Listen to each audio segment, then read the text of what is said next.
Hello aspirants. So today we are going to discuss about the polity part 2 quick revision notes. So morning session we discussed already chapter making of the constitution also completed. Now we are going to discuss about the states and union territories. So first of all, if come to the states and union territories, there is a articles and provisions, important articles. Article 1, it's Article 1 మనకి ఏం చెప్తుంది? Article 1 India a union of states అని చెప్పడం జరుగుతుంది. It's a not a federation. And Article 2 Parliament can admit or establish a new states. Article 3 Alteration of the states boundaries and names creation. అంటే ఇక్కడ చూడండి, ఇక్కడ మనకి ఆర్టికల్ 1 అనేది union of state అని చెప్పడం జరుగుతుంది. ఆర్టికల్ 2 ఏం చెప్తుంది అని అంటే న్యూ స్టేట్స్ని ఎస్టాబ్లిష్ చేయడం కోసం చెప్తుంది. ఆర్టికల్ 3 వచ్చేసి మనకి స్టేట్ బౌండరీస్ ఏదైతే ఉన్నాయో వాటి నేమ్ చేంజెస్ కానీ ఇలాంటి వాటి మీద వర్క్ చేస్తుంది. లైక్ ఇప్పుడు తెలంగాణ, ఆంధ్ర ఇలా వీటి నేమ్ చేంజెస్ మీద. And come to the article 4 changes under the article 2 and 3. ఏదైతే ఆర్టికల్ 2 and 3 కింద వచ్చే చేంజెస్ అన్ని it's not a constitutional amendment కింద రాకుండా, ఇక్కడ అంటే కాన్స్టిట్యూషనల్ అమెండ్మెంట్ రిక్వైర్డ్ లేకుండా మనకి ఆర్టికల్ 4 అనేది దీని మీద వర్కౌట్ చేస్తుంది అన్నట్టుగా. మెయిన్ కీ కాన్సెప్ట్ తీసుకున్నప్పుడు union of states. What is the meaning of union of state? ఇక్కడ article 1 union of states they return. So union of state is not equal to the federation of the states. Federation of state is different and union of the state is different. No right to seize it. Okay, అంటే ఇక్కడ union of state అంటే ఇప్పుడు for example భారతదేశంలో states ఉన్నాయి. మరి ఈ states వాళ్ళంతటా వాళ్ళు మేము భారతదేశం నుంచి బయటకు వెళ్ళిపోతాము అనడానికి ఉండదు అన్నట్టుగా. So that is a no right to seize it. And India and చూడండి, ఇక్కడ ఇండియా వచ్చేసి indestructible and union of destructible states అని. అంటే ఇక్కడ ఏమంటే ఇండియా అనేది ఇక్కడ మనకి యూనియన్ ఆఫ్ డిస్ట్రక్టబుల్ స్టేట్స్ అంటే ఇక్కడ ఒక ఫర్ ఎగ్జాంపుల్ ఇండియాలో చాలా స్టేట్స్ ఉన్నాయి కదా. సో మరి ఇన్ని స్టేట్స్ మరి వాళ్ళంతటా వాళ్ళ మేము బయటికి వెళ్ళిపోయి ఓకే మేము సపరేట్గా ఉంటాము అని ఇలా ఎక్కడ కూడా వాళ్ళంతటా వాళ్ళు వెళ్ళిపోవడానికి అనేది ఉండదు. అందుకే మనం దీన్ని యూనియన్ ఆఫ్ స్టేట్స్ అని అంటాం. అంటే మనం మార్నింగ్ డిస్కస్ చేసినప్పుడు ఏదైనా వార్ జరుగుతున్న టైంలో, ఎమర్జెన్సీ టైంలో ఇక్కడ ఏమైపోతుందండి మొత్తం కూడా యూనియన్గా వర్కౌట్ చేయడం జరుగుతుంది. ఓకే, అన్ని స్టేట్స్ కూడా. ఓకే, నెక్స్ట్ అంటే లైక్ నేషనల్ ఎమర్జెన్సీ టైంలో ఇట్స్ నాట్ వార్ జరుగుతున్న టైం అనే కాదు, ఎందుకంటే ఇప్పుడు వార్ జరుగుతుంది కదా అలా అని కాదు. ఎప్పుడైతే నేషనల్ ఎమర్జెన్సీ అనేది వస్తుందో అప్పుడు, లైక్ ఇప్పుడు కోవిడ్ కూడా ఒక నేషనల్ ఎమర్జెన్సీ కదా అలా. తర్వాత టెరిటరీ ఆఫ్ ఇండియా ఇండియా అంటే మరి అర్థం ఏంటి అని అంటే ఇంక్లూడెడ్ స్టేట్స్, యూనియన్ టెరిటరీస్. ఏదైతే మన ఇండియన్ ఒక బార్డర్ అంటే ఇండియాలోకి వచ్చే ప్రతి ప్రాంతాన్ని కూడా టెరిటరీ ఆఫ్ ఇండియా అని అంటాము, including the states and union territories. And acquired territories కూడా ఏదైతే ఇండియా అక్వైర్ చేసుకుందో అవి కూడా టెరిటరీ ఆఫ్ ఇండియా కిందకి రావడం జరుగుతుంది. యూనియన్ ఆఫ్ ఇండియా అంటే ఓన్లీ స్టేట్స్ వస్తాయి. యూనియన్ ఆఫ్ ఇండియా అంటే గుర్తుపెట్టుకుంటే ఓన్లీ స్టేట్స్ వస్తాయి. ఇక్కడ యూనియన్ టెరిటరీస్ కాకుండా ఓన్లీ స్టేట్స్ వస్తాయి. అదే టెరిటరీ ఆఫ్ ఇండియా అన్నప్పుడు యూనియన్ టెరిటరీస్ కూడా వస్తాయి, అక్వైర్డ్ టెరిటరీస్ కూడా వస్తాయి. Remember these two are the difference. Come so నా 1956 తీసుకుంటే స్టేట్ రీఆర్గనైజేషన్ యాక్ట్ అనేది తీసుకురావడం జరిగింది. అప్పుడు 14 స్టేట్ 6 యూనియన్ టెరిటరీస్ ఉన్నాయి. 1960లో మహారాష్ట్ర, గుజరాత్ అనేవి బైఫర్కేషన్ జరిగింది. 1961 to 62 తీసుకుంటే దాద్రా నగర్ హవేలీ, గోవా, దామన్ డయ్యు అండ్ పుదుచ్చేరి ఇక్కడ మనకి రీఆర్గనైజ్ చేయడం జరిగింది. 1966 తీసుకున్నప్పుడు creation of the Haryana and Chandigarh. And 1971 to 1987 తీసుకున్నప్పుడు హిమాచల్, సిక్కిం, మిజోరాం, అరుణాచల్, గోవా. తర్వాత 2000లో ఛత్తీస్గఢ్, ఉత్తరాఖండ్, జార్ఖండ్. నెక్స్ట్ 2014 తెలంగాణ ఫామ్ అయింది. 2019లో మనకి Jammu Kashmir bifurcation into 2 union టెరిటరీస్గా జమ్మూ కాశ్మీర్ అండ్ లదక్. జమ్మూ కాశ్మీర్ వచ్చేసి విత్ లెజిస్లేచర్ అండ్ లదక్ వచ్చేసి వితౌట్ లెజిస్లేచర్. విత్ లెజిస్లేచర్ తెలుసు ఇప్పుడు మనకి ఢిల్లీ లాగా. ఓకేనా. తర్వాత 2020 వచ్చేసి మెర్జర్. ఇక్కడ మెర్జ్ చేయడం జరిగింది. ఏంటి అంటే దాద్రా నగర్ హవేలీ అండ్ దామన్ డయ్యును ఒక యూనియన్ టెరిటరీలోకి మెర్జ్ చేయడం జరిగింది. తర్వాత జ్యుడిషియల్ క్లారిఫికేషన్ తీసుకుంటే ఇక్కడ సీజన్ ఆఫ్ టెరిటరీ తీసుకుంటే ఎగ్జాంపుల్ ఇప్పుడు మనము బంగ్లాదేశ్ ఉంది, Bangladesh enclaves and required article 368 amendment. అయితే ఇక్కడ కొన్ని ప్లేసెస్ బంగ్లాదేశ్ నుంచి ఇండియా నుంచి బంగ్లాదేశ్లోకి ఇలా కొన్ని చేంజెస్ చేసుకోవడం అనేది జరిగింది అన్నట్టు. అంటే బౌండరీ డిస్ప్యూట్ సెటిల్మెంట్స్. ఓకేనా. సో డిస్ప్యూట్స్ రాకుండా సెటిల్మెంట్ చేసుకోవడం జరిగింది. It can be done by executive action ద్వారా చేయడం జరుగుతుంది. And no amendment needed. ఇక్కడ అమెండ్మెంట్ అనేది అవసరం లేదు, మ్యూచువల్ అండర్స్టాండింగ్ అన్నట్టుగా. సో స్టేట్ రీఆర్గనైజేషన్ కమిటీస్ తీసుకున్నప్పుడు ఏమేమి ఉన్నాయి, ఇంపార్టెంట్ ఇది పీవైక్యూలో అడిగారండి. Dhar commission 1946 rejected the linguistic basis, ఇది రీసెంట్ 2021 ఐ థింక్, ఒకసారి చూడండి పేపర్లో ఉంటుంది మీకు. అండ్ జేవీపీ కమిటీ తీసుకున్నప్పుడు it's rejected the linguistic basis. And Fazal Ali commission, ఇది మనకి 2022-2023 పేపర్లో ఉంటుందండి. ఇది యాక్సెప్టింగ్ ద లింగ్విస్టిక్ బేసిస్ మీద యాక్సెప్ట్ చేయడము, but rejected one language one state. అంటే ఇక్కడ ఏమన్నారంటే వీళ్ళు ఫజల్ అలీ కమిషన్ వచ్చేసి లింగ్విస్ట్ మీద మనం డివైడ్ చేద్దాం అంటే లాంగ్వేజ్ రకంగా, కానీ ఒక్కొక్క లాంగ్వేజ్ వాళ్ళకి ఒక్కొక్క స్టేట్ ఇవ్వద్దు, అర్థమైందా అలా.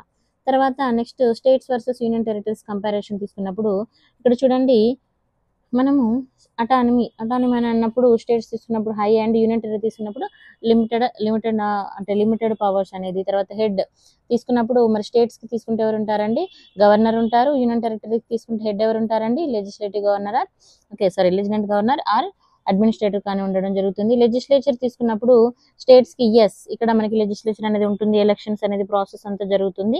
అండ్ యూనియన్ టెరిటరీ తీసుకుంటే అన్ని యూనియన్ టెరిటరీస్కి ఉండదండి, except Delhi and Jammu Kashmir and పుదుచ్చేరికి మాత్రమే ఇక్కడ మనకి ఎలక్షన్ అనేది ఉంటుంది. లా మేకింగ్ పార్లమెంట్ తీసుకుంటే restricted full on all 3 list, అన్నింటి మీద ఇక్కడ రిస్ట్రిక్షన్ అనేది ఉంటుంది. ఇలాంటిది అంటే లా మేకింగ్ పార్ట్లో స్టేట్స్కి సెంటర్కి అన్నీ కూడా ఇక్కడ ఏంటంటే అన్నింటి కూడా రిస్ట్రిక్షన్ అనేది ఉంటుంది. అంటే మేము for example Jammu Kashmir union territory సపరేట్గా చేసుకుంటాం, అలా ఉండదు. తర్వాత జమ్మూ కాశ్మీర్ రీఆర్గనైజేషన్ యాక్ట్ 2019 తీసుకున్నప్పుడు ఆర్టికల్ 370 అనేది అబలిష్ చేయడం జరిగింది, ఇక్కడ ఇది important point. And union territories of Jammu Kashmir తీసుకుంటే విత్ లెజిస్లేచర్ ఉంటుంది, అదే యూనియన్ టెరిటరీ ఆఫ్ లదాఖ్ తీసుకున్నప్పుడు వితౌట్ లెజిస్లేచర్ ఉంటుంది. ఓకేనా, via presidential order and parliamentary act ద్వారా చేయడం జరిగింది. అండ్ యూనియన్ టెరిటరీస్ గురించి ఇప్పుడు మనం ఒక చిన్న ఫాస్ట్ రివిజన్ చేద్దామండి. యూనియన్ టెరిటరీస్ తీసుకుంటే it's directly controlled by the central government. ఎవరు కంట్రోల్ చేస్తారు, సెంట్రల్ గవర్నమెంట్ కంట్రోల్ చేస్తారు. ఎందుకు అని అంటే రీజన్ తీసుకుంటే strategic and administrative, cultural and tribal protection అనేది ఇక్కడ ఇవ్వడం కోసము. అండ్ వ్యారీ ఇన్ అటానమీలో ఇక్కడ మనకి అటానమీలో వేరియస్ అనేది ఉంటుంది. ఏంటి అని అంటే ఇక్కడ మనకు విత్ లెజిస్లేచర్ అన్నప్పుడు ఢిల్లీ, పుదుచ్చేరి, జమ్మూ కాశ్మీర్. వితౌట్ అన్నప్పుడు ఇక్కడ చండీగఢ్, లదాఖ్, లక్షద్వీప్ అండ్ అండమాన్ నికోబార్, దాద్రా నగర్ హవేలీ అండ్ దామన్ డయు ఇక్కడ మనకి వితౌట్ లెజిస్లేచర్ తోటి సైట్ గుర్తుపెట్టుకోవాలి మనం. ఓకే, తర్వాత మరి ఎప్పుడు ఎవల్యూట్ అయ్యాయి వాడి యొక్క టైమింగ్స్ తీసుకున్నప్పుడు 1874 తీసుకుంటే స్కెడ్యూల్డ్ డిస్ట్రిక్ట్స్ అనేది ఇక్కడ మనం చూడొచ్చు. చీఫ్ కమిషనర్ ప్రొవిజన్స్ అనేది డెవలప్మెంట్ ప్రాసెస్. పోస్ట్ అంటే మనకి స్వతంత్రం వచ్చిన తర్వాత 1947 తర్వాత categorised as A part C and D స్టేట్స్గా వాళ్ళు కేటగిరైజ్ చేశారు. 1956లో రీఆర్గనైజేషన్ అనేది స్టార్ట్ చేసి సెవెంత్ కాన్స్టిట్యూషన్ అమెండ్మెంట్ ద్వారా many union territories become the చాలా యూనియన్ టెరిటరీస్ ఇక్కడ మనకి స్టేట్స్గా ఏర్పడడం జరిగింది. 2019లో జమ్మూ కాశ్మీర్ మనకి తర్వాత యూనియన్ టెరిటరీ నుంచి ఇక్కడ split into union territory, Jammu Kashmir వచ్చేసి మనకి యూనియన్ టెరిటరీగా స్ప్లిట్ అయింది. అంతకుముందు ఏమో యూనియన్ టెరిటరీస్ ఏమో స్టేట్స్గా చేశారు, అయితే ఇక్కడ మళ్ళీ ఈ స్టేట్ని యూనియన్ టెరిటరీగా చేయడం జరిగింది అన్నట్టు. 2023 తీసుకున్నప్పుడు కూడా మన దాద్రా నగర్ హవేలీ వచ్చేసి మెర్జ్ చేయడం జరిగింది అన్నట్టు, దాద్రా అండ్ దామన్ డయుని. ఓకేనా, కాన్స్టిట్యూషనల్ ప్రొవిజన్స్ తీసుకుంటే ఆర్టికల్ 239 to 241 అనేవి యూనియన్ టెరిటరీ అడ్మినిస్ట్రేషన్ పార్ట్ 8 కింద రావడం జరిగింది. అండ్ 1 to 4 తీసుకుంటే territory admission and alteration and reorganisation కింద రావడం జరుగుతుంది. 239 తీసుకుంటే స్పెషల్ స్టేటస్ టు ఢిల్లీకి స్పెషల్ స్టేటస్ అనేది ఇవ్వడం. 69th constitution amendment act 1991. And governance structure తీసుకున్నప్పుడు అడ్మినిస్ట్రేటర్స్ తీసుకున్నప్పుడు మరి గవర్నెన్స్ స్ట్రక్చర్ ఏ విధంగా ఉంటుందంటే ప్రెసిడెంట్ వయా అడ్మినిస్ట్రేటర్ ఆర్ ఇక్కడ మరి యూనియన్ టెరిటరీలో ఎవరు చూసుకుంటారు, అక్కడ అడ్మినిస్ట్రేటర్ కానీ మనకి లెఫ్టినెంట్ గవర్నర్ కానీ ఉండడం జరుగుతుంది అన్నట్టుగా. లెజిస్లేటివ్ అసెంబ్లీస్ తీసుకున్నప్పుడు ఓన్లీ ఢిల్లీ, పుదుచ్చేరి, జమ్మూ కాశ్మీర్కి మాత్రమే ఉంది. అండ్ అదర్ తీసుకున్నప్పుడు ఇక్కడ అడ్మినిస్ట్రేషన్ అనేది ఏ విధంగా ఉన్నది అనేది మనం చూసుకోవాలి. ఓకేనా, next legislature power. Legislature power తీసుకున్నప్పుడు parliament can legislate all 3 list.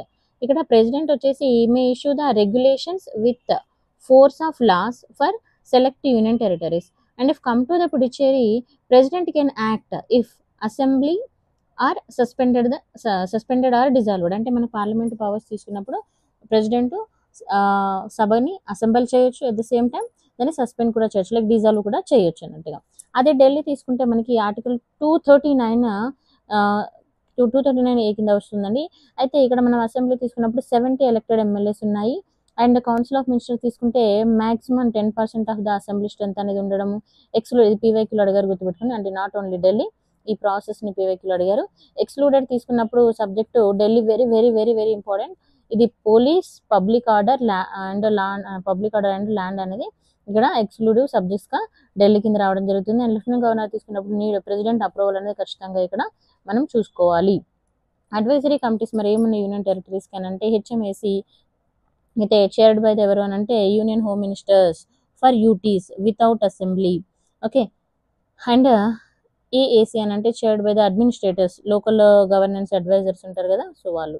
తర్వాత లా ఆఫ్ రీఆర్గనైజేషన్ తీసుకున్నప్పుడు మనకి మెయిన్గా చూడండి administration and establishment of the new states article 2 and article 3 తీసుకుంటే alteration and merge and rename the union territories.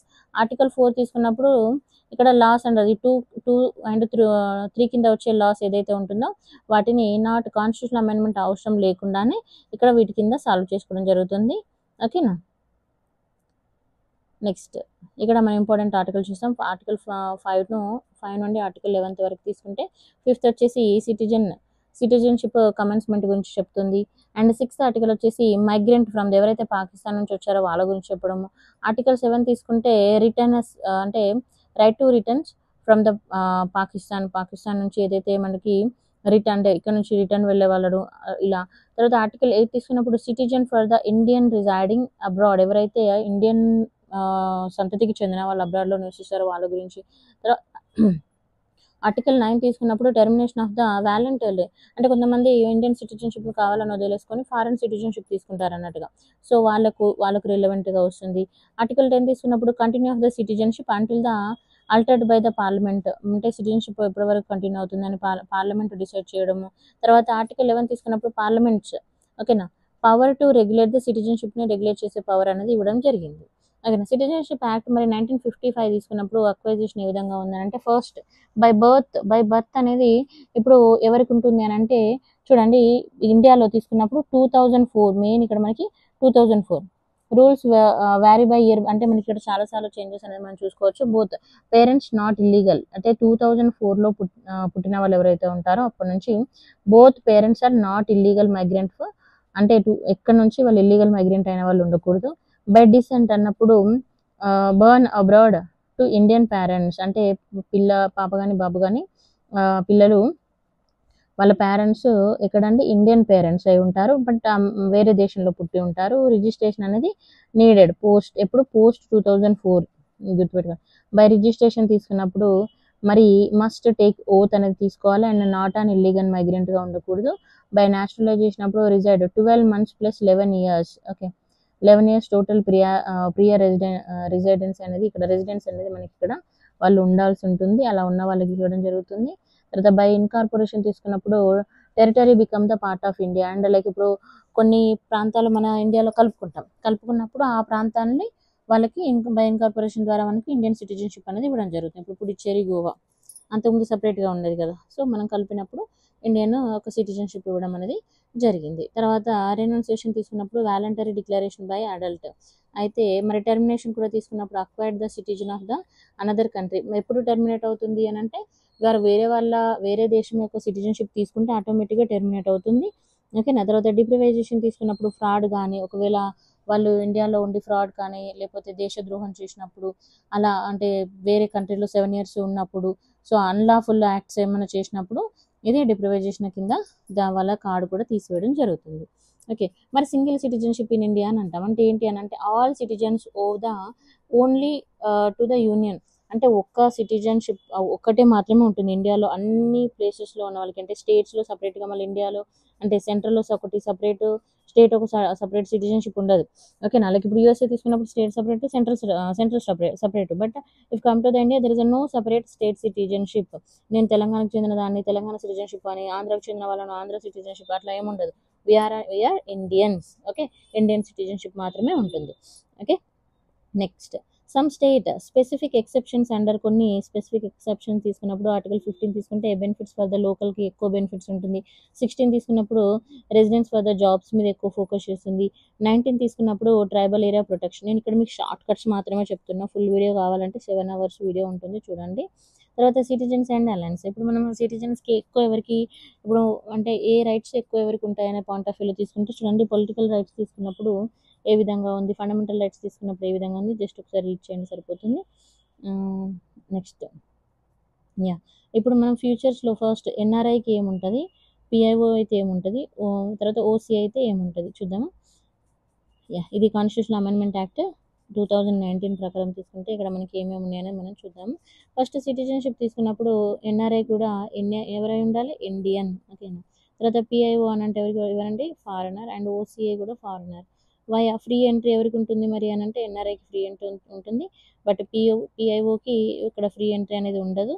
And ఓసీఐకి ఇక్కడ life time అనేది మనం వర్తిస్తుంది. తర్వాత పోలీస్ రిజిస్ట్రేషన్ తీసుకుంటే ఇక్కడ అవసరం ఉండదండి ఎన్ఆర్ఐకి, అదే పిఐఓకి అయితే ఉంటుంది. ఇఫ్ ఇక్కడ 180 days కంటే ఎక్కువ రోజులు ఉండవలసి వచ్చినప్పుడు అలాంటి సందర్భాల్లో ఉంటుంది. అండ్ ఓసీఐకి అయితే అవసరం లేదు. తర్వాత బెనిఫిట్స్ తీసుకుంటే ఆల్ బెనిఫిట్స్ ఇండియన్ అంటే ఇండియా వాళ్ళు ఇక్కడ వేరే కంట్రీలో ఉన్న ఎన్ఆర్ఐస్ ఎవరైతే ఉంటారో వాళ్ళకి ఉంటుందండి, అదే పిఐఓకి ఉండదు. తర్వాత మరి ఓసీఐ కిందంటే ఉంటుంది, ఏది parity with NRI except land property rights కాకుండా మిగతా వాటి మీద ఉంటుంది. అంటే లైక్ ఇప్పుడు వాళ్ళు మన దేశంకి వచ్చి మన దేశంలో నేను ఈ ల్యాండ్ కొనుక్కుంటా, ఆ ల్యాండ్ కొనుక్కుంటా, వాళ్ళకి నచ్చిన ప్రాపర్టీ కొనుక్కుంటా అనడానికి అలా ఉండదు. తర్వాత ఎలిజిబుల్ ఫర్ సిటిజన్షిప్ తీసుకున్నప్పుడు ఆల్రెడీ ఇక్కడ ఎన్ఆర్ఐ అంటే ఆల్రెడీ ఇండియన్ ఉంటుంది. ఇక్కడ మనకి పిఐఓ తీసుకున్నప్పుడు ఆఫ్టర్ 7 years రెసిడెన్షియల్ వాళ్ళు ఇక్కడ ఉంటే వాళ్ళకు ఉంటుంది. ఇక్కడ వచ్చి మరి ఓసీఐ తీసుకున్నప్పుడు మనకి 5 years as OCI and 1 year as ఇండియాగా ఉండడం జరుగుతుంది. ఓకేనా. తర్వాత ఓసీఐ కార్డ్ క్యాన్సిలేషన్ అనేది మనం ఇక్కడ దేని కింద క్యాన్సిల్ చేస్తారు ఓసీ అని తీసుకుంటే, ఫ్రాడ్ ఇన్ అప్లికేషన్. ఒకవేళ అప్లికేషన్లో ఫ్రాడ్ ఏమన్నా ఉన్నప్పుడు, తర్వాత 2+ years జైల్ సెంటెన్స్, వాళ్ళకు జైలు శిక్ష లాంటివి పడడము అలాంటి సందర్భంలో. తర్వాత థ్రెట్ టు ద సావర్నిటీ అంటే మన ఇండియన్ సావర్నిటీకి ఏదైనా థ్రెట్ చేస్తున్నట్టు, సెక్యూరిటీ ఇష్యూస్ ఏమైనా ఉన్నప్పుడు తీసివేయడం. తర్వాత వైలేట్స్ ద లా అంటే with opportunity to be heard, ఏదన్నా లాని వాళ్ళు వైలేట్ చేసిన సందర్భంలో తీసివేయడం అనేది జరుగుతుంది. So this is the second part. So if you like the video, like, share and subscribe. Thank you so much.